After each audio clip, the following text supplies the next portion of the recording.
Bwawulira nti Geno Muhoozi Kainerugaba yeegwanyiza entebe bwa president era ajja kujja 2026 muli towulira mukutya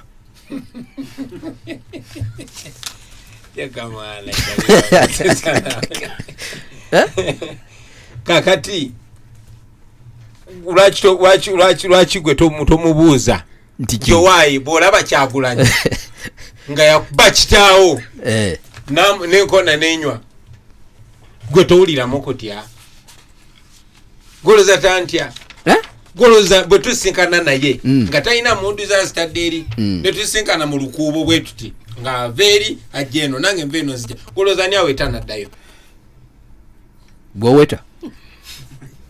goloza ani awe tanaddayo tobuza nawe tukumanyi gwe oba ndaba ku TV